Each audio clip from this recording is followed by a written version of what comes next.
میں چاہے آپ کا تعلق کسی بھی رنگ، نسل، قبیلے اور مذہب سے کیوں نہ ہو، پر ایک چیز ایسی ہے جس پر دنیا کے ہر شخص کا یقین ہے، اور وہ ہے موت۔ ایک ایسی حقیقت جس سے انکار اور فرار ممکن نہیں۔ پھر چاہے انسان ٹیکنالوجی میں ترقی کر کے جتنا بھی ایڈوانس ہو جائے، چاہے کائنات سے جڑے رازوں کو سمجھنے میں کامیاب ہو جائے، یا دنیا کی سب سے طاقتور مخلوق ہی کیوں نہ بن جائے، موت کو کبھی بھی شکست نہیں دے سکتا، کیونکہ یہ انسان کی تقدیر اس کے پیدا ہونے سے پہلے ہی بن چکی ہے کہ اسے مر کر ایک روز اپنے رب کے حضور پیش ہونا ہے، جس کے لیے اللہ پاک قرآن کریم کے اندر ارشاد فرماتے ہیں کہ ہر ذی روح کو موت کا ذائقہ چکھنا ہے۔ کیا آپ نے کبھی غور کیا کہ یہاں پر لفظ ذائقہ کا استعمال کیوں کیا گیا ہے؟ اس کے اندر کیا حکمت ہے؟ اس کی بجائے ہر ذی روح کو موت آنی ہے، یہ الفاظ بھی تو استعمال کیے جا سکتے تھے۔ تو چلیے اسے سمجھ لیتے ہیں۔ سائنس کے مطابق ہر شخص کے چکھنے کی حس بالکل مختلف ہوتی ہے، اور اگر کسی شخص کو کسی چیز کا ذائقہ پسند نہیں تو وہ اسے برا ہی لگے گا، اور یہ ذائقہ ڈیپینڈ کرتا ہے اس بات پر کہ یہ چیز کن اجزاء سے مل کر بنی ہے۔ اسی لیے ہر شخص کی موت کا ذائقہ اس کے اعمال کے مطابق ہی ہوگا۔ نیک اور اچھے اعمال کا ذائقہ ایسا ہوگا کہ اسے موت کے اندر بھی راحت اور سکون ملے گا، جیسے اپنی پسند کی چیز کو کھا کر ملتا ہے، جبکہ اس کا الٹ بدترین اعمال پر موت کا ذائقہ اتنا ہی کڑوا، برا اور دردناک ہوگا۔ اس لیے موت کا برا ذائقہ چکھنے والے لوگ 9 قسم کی خواہشیں کریں گے، جس کو اللہ تعالیٰ نے قرآن کریم کے اندر بھی ذکر کیا، کیونکہ قرآن قیامت تک کے انسانوں کے لیے راہ ہدایت ہے۔ اس لیے کہ چاہے وقت کے ساتھ انسان اپنے رہن سہن، اچھا کھانا پینا اور لمبی عمر اپنے اعداد کے مقابلے میں بے شک حاصل کر لے، لیکن انسانی فطرت دنیا کے پہلے انسان کے اندر بھی بالکل ویسی ہی تھی جیسے قیامت تک کے انسانوں میں ہوگی۔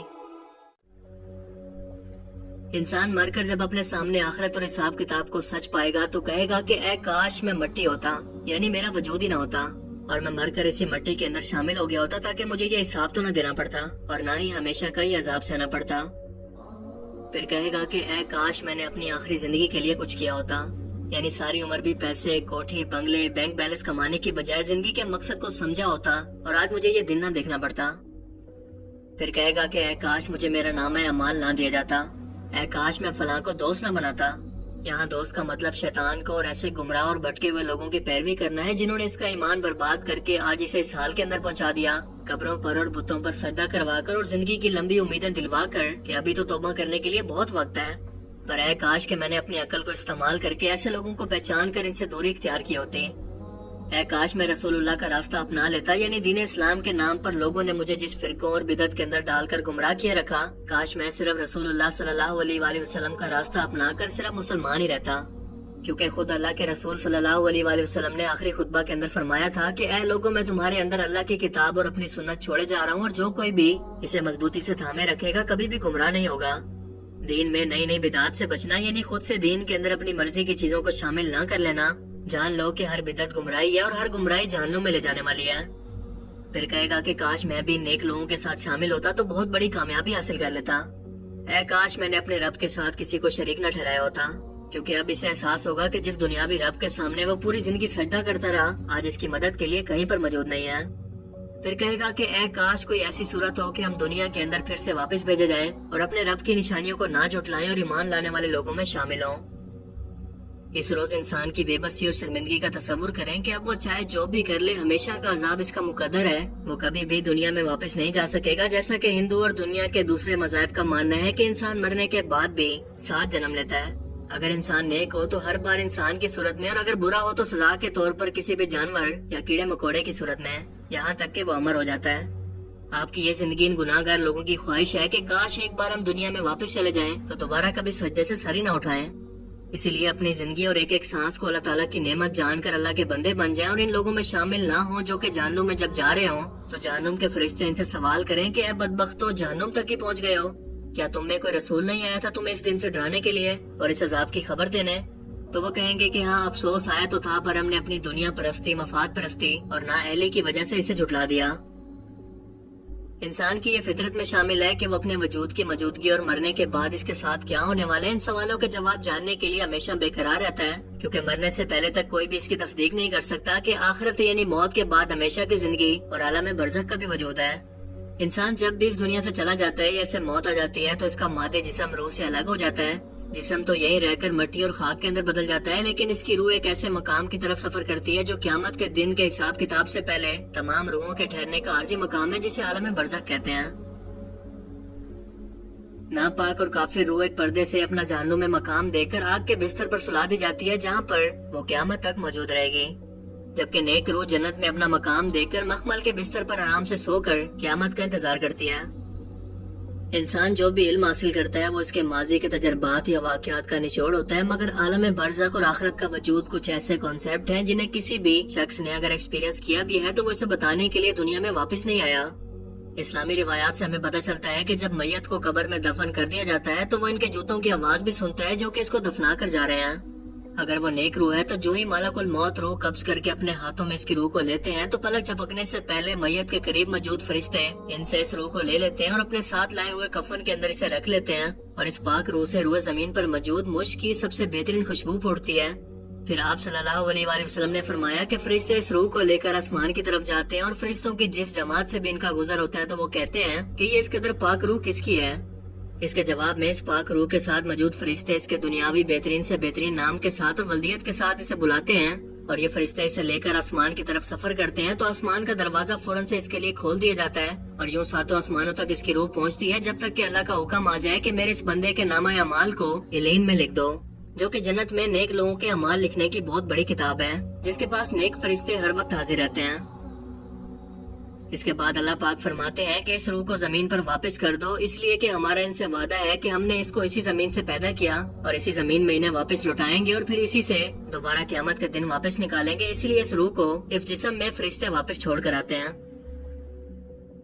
آپ صلی اللہ علیہ وآلہ وسلم نے فرمایا کہ جب کافر کے دنیا چھوڑ کر آخرت کی طرف جانے کا وقت ہوتا ہے تو اس کے پاس آسمان سے ڈراؤنی شکل کے اور کالی شکل کے فرشتے آتے ہیں، ان کے ساتھ جہنم کا ٹاٹ ہوتا ہے، وہ میت کے قریب بیٹھ جاتے ہیں، پھر ملک الموت آتا ہے اور کافر کے سرانے بیٹھ کر کہتا ہے کہ اے ناپاک خبیث روح، اللہ کی ناراضگی کی طرف اور اس کے غضب کی طرف چل۔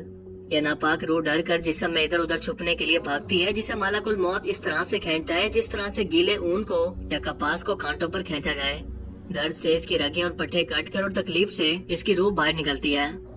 آسمان اور زمین کے درمیان اور آسمان پر موجود تمام فرشتے اس پر لعنت بھیجتے ہیں، آسمان کے سارے دروازے اس کے لیے بند کر دیے جاتے ہیں اور تمام دروازوں پر حاضر فرشتے اپنی طرف سے اس روح کے اوپر نہ چڑھانے کی اللہ سے دعا کرتے ہیں، اور ملک الموت جیسے اس کی روح قبض کرتے ہیں تو ان کے ساتھ موجود فرشتے پلک جھپکنے سے پہلے اس روح کو ان سے لے لیتے ہیں اور اپنے ساتھ لائے ہوئے ٹاٹ کے اندر اسے لپیٹتے ہیں۔ اس وقت روح زمین پر موجود سب سے بدترین اور بدبودار اسی کی روح ہوتی ہے۔ پھر یہ اس روح کو لے کر اوپر آسمانوں کی طرف چڑھتے ہیں، اور فرشتوں کے جس گروہ سے بھی ان کا گزر ہوتا ہے وہ سب سے پہلے یہی کہتے ہیں کہ اس قدر بری روح کس کی ہے۔ اس کے جواب میں یہ فرشتے بدترین نام اور اس کی ولدیت اس سے بلاتے ہیں جس سے لوگ اسے دنیا میں جانتے تھے، یہاں تک کہ یہ فرشتے اس روح کو لے کر پہلے آسمان پر پہنچ جاتے ہیں اور آسمان کا دروازہ کھلوانا چاہتے ہیں لیکن یہ نہیں کھلتا۔ پھر اللہ کے رسول صلی اللہ علیہ وآلہ وسلم نے اس آیت کریمہ کی تلاوت کی کہ ان کے لیے نہ تو آسمان کے دروازے کھولے جائیں گے اور نہ ہی وہ جنت میں داخل ہو سکیں گے حتیٰ کہ اونٹ سوئی کے ناکے میں داخل ہو جائے۔ اس وقت اللہ تعالیٰ کا ارشاد ہوتا ہے کہ میرے اس بندے کا نامہ اعمال زمین کی نچلی تہہ کے اندر موجود سجین کے اندر لکھ دو جہاں پر جہنمی لوگوں کے نام لکھے جاتے ہیں۔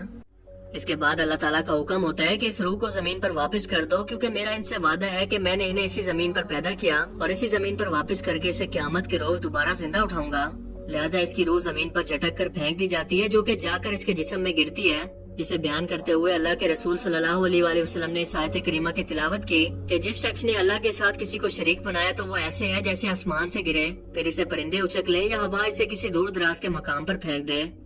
لہٰذا اس کی روح اس کے جسم میں واپس آ جاتی ہے۔ پھر دو فرشتے منکر نکیر آ کر اس سے قبر میں 3 سوال کرتے ہیں کہ من ربو کا، یعنی تمہارا رب کون ہے،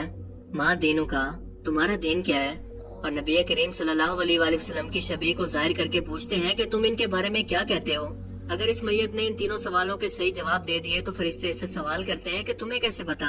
تو وہ کہتا ہے کہ میں نے قرآن مجید کو پڑھا، اس پر ایمان لایا اور اس کو اللہ تعالیٰ کی سچی کتاب مانا۔